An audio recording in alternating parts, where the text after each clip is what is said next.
Welcome to all. Here in this example we will see how exactly we can solve priority scheduling with the preemptive mode.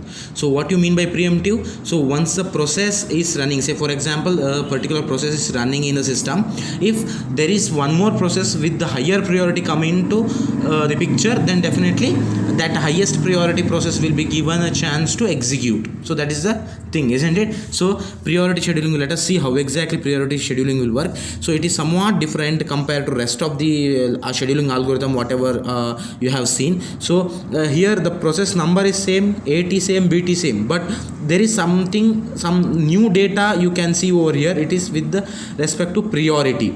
Okay, now say P1, P2, P3, P4 and so on. P1 will be having the priority 2.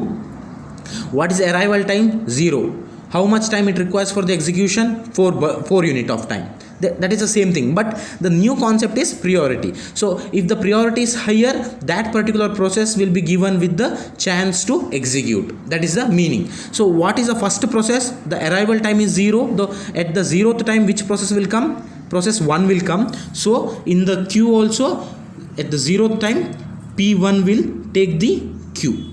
Fine. Now how long P1 will run? In the rest of the example it was like it is 4 unit, that means up to 4 unit P1 will run, isn't it? But in this case, in the priority scheduling case, it is not like that.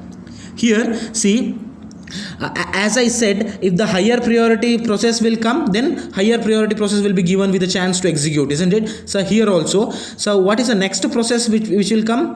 The P2 will come at 1 unit of time, isn't it? Arrival time is 1. So P1 is already executing, but first unit of time P2 will come. So what is the priority of P2? It is 4. Compared to P1, P2 has got more priority, isn't it? So that means P2 should be given a chance for the execution. Correct? So up to 1 unit of time P1 will execute. Why? Because in first unit P2 has come with the greatest priority. So only up to 1 unit it can run. P1 can run, isn't it? So P1 will run up to 1 unit. Fine. So 1 unit means it was requiring 4 unit of time, but out of 4, 1 unit it has already executed. So the remaining time is 3. Correct? So which process has come? P2 has come to the queue. Now how long P2 will run? In usual case P2 has to run up to 2 unit, isn't it? But in priority scheduling, the same story, same case. What is the next process will come? The P3 will come at arrival time is 2. What is the priority of P3? It is 6. Compared to P2, P3 has got more priority, isn't it? That means P3 should be given a chance for the execution and P2 should be waiting. Correct? So up to what time P2 has to run? P2 has to run only 1 unit. Why? So up to arrival time of P2 was 1. So up to 1 unit it can run. So 1 plus 1 is 2, because at 2 unit of time P3 has arrived, isn't it? P3 has arrived and P3 has got more priority compared to P2. That's why only 1 unit of time can run. P2 can run only up to 1 unit. So 1 unit means total it was requiring 2 unit of time, but out of 2, 1 unit it has already consumed. So the remaining is 1. Fine. Now what is the next process? P3 has already came. Up to P3, how much time it will run? What is the burst time of P3? It is 3. Correct? But you have to check again, as it is a priority scheduling, again it has to check what is the next process.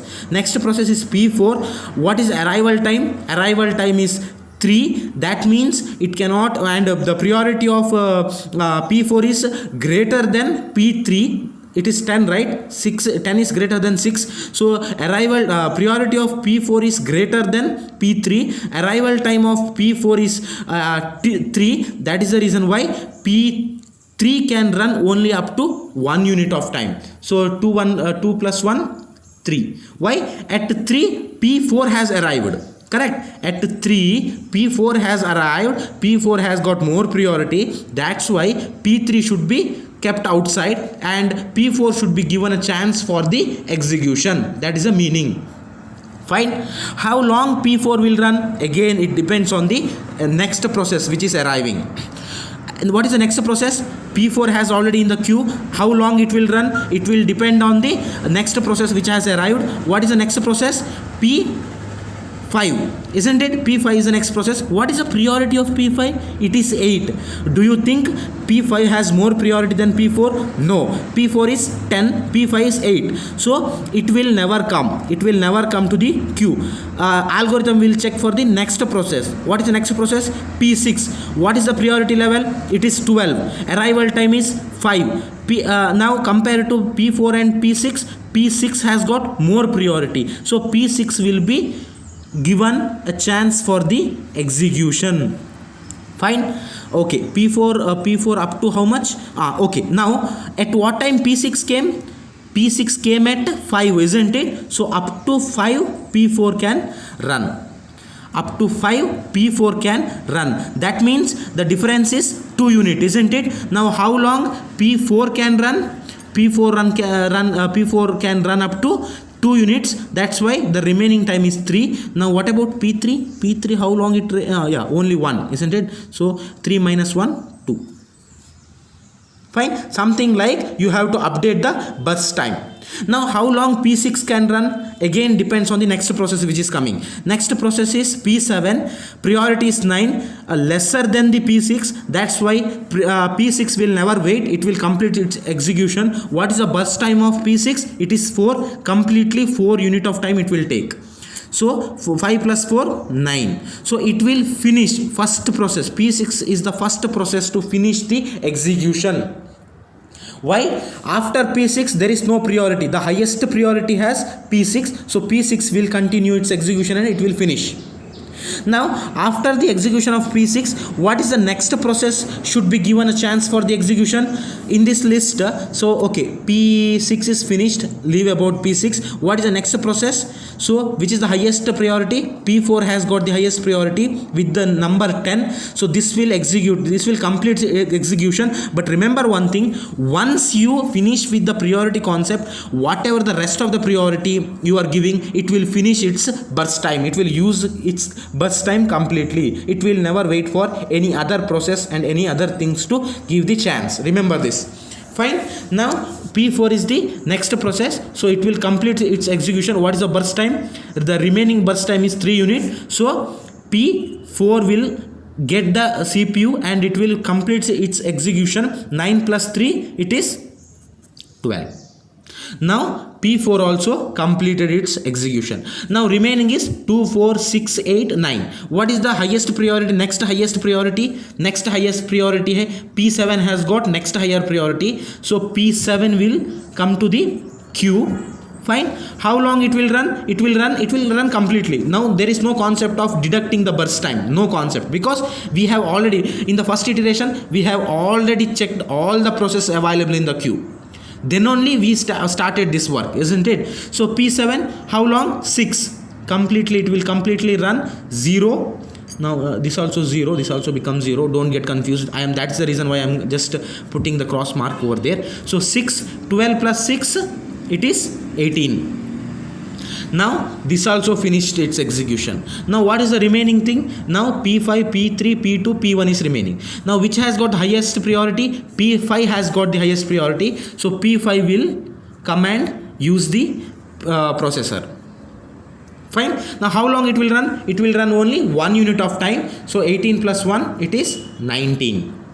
And it will finish the execution. P5 will finish the execution. Now what are the remaining processes? 2, 4, 6, 1, 2, 3, P1, P2, P3. So P3 has got highest priority.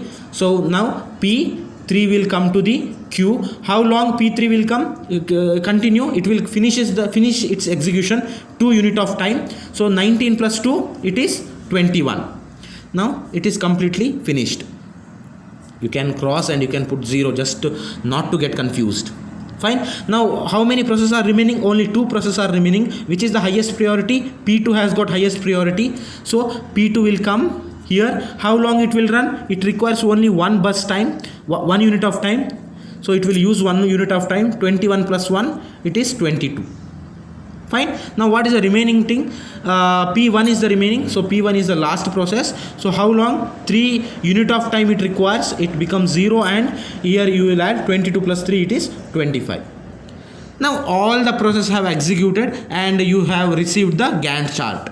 Once you receive this Gantt chart, you can construct rest of the details, isn't it? Now let us go for the CT or completion time. Fine, completion time. Now you should be little more careful while writing the completion time. Why? What is the completion time of P1? It is not 1. P1, it is not 1 because in 1 it did not complete, isn't it? Because P1 required 4 unit of time, isn't it? It did not finish here. You have to start from the right hand side. Always remember, while writing the completion time, when you are using priority scheduling, you have to start from the right hand side. You have to check the process from the right hand side. What is the completion time of P1? It is 25. What is the completion time of P2? It is 22. What is the completion time of P3? It is 21. What is the completion time of P4? It is 12. What is the completion time of P5? It is 19. What is the completion time of P6? P6, it is 9. What is the completion time of P7? It is 18. Fine, did you understand? So this is something like you have to write. Now once you get the CT, you can go for TAT or turnaround time. Fine, what is the same procedure? CT minus AT. You don't have anything else. 25 minus 0, again it is 25. 22 minus 1, it is 20. 2 minus 1, it is 21. 21 minus 2, it is 19. 12 minus 3, it is 9. 19 minus 4, it is 15. 9 minus 5, it is 4. 18 minus 6 is 12. Fine, once you get TAT, you can go for waiting time, WT. Same procedure. WT is nothing but TAT minus BT. 25 minus 4, 21. Fine. Now 21 minus 2, it is 19.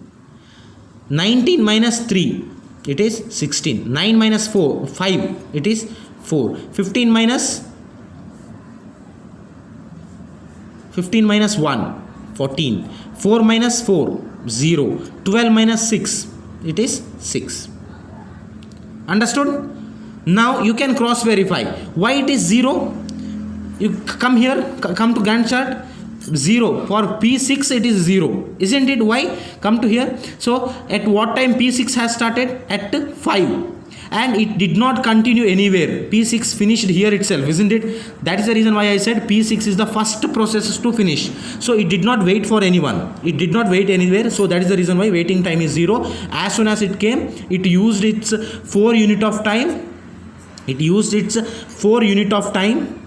This one. It used its 4 unit of time and it is finished. So there is no concept of waiting time here. Now why it is 21? For P1, why it is 21? So at what time it has came? It has came at 0 and it finished at 5. It required 4 unit of time. It required 4 unit of time. Difference between 25 and 4 is 21. So 21 unit it has waited. Like this you can cross verify. You can cross check the data. Fine. Now in priority scheduling you have one small concept called RT. RT is nothing but response time. Remember, RT is response time. It is somewhat separate data which you have to write if they have asked. This is a separate thing. If they have asked in the question, you have to write it. Fine. Now RT is nothing but response time. For P1, what is the response time? As soon as P1 arrived, it is given with the CPU, so the response time is 0. Arrival time is 0 and it is started from 0. Response time is 0. At what time P1 came? At 1. At what time P2? At what time P2 came? At 1. At what time P2 started? At 1. Response time is 0. At what time P3 came? P3 came at 2. At what time P3 has started? 2. Response time is 0. At what time P4 came? P4 came at 3. At what time P4 has given or has scheduled? At 3. The response time is 0. At what time P5 came? P5 came at 4. At what time P5 has scheduled? P5 has scheduled at 18. Remember, P5 has came at 4, it has scheduled at 18. The difference between 18 and 4 is 14. Fine.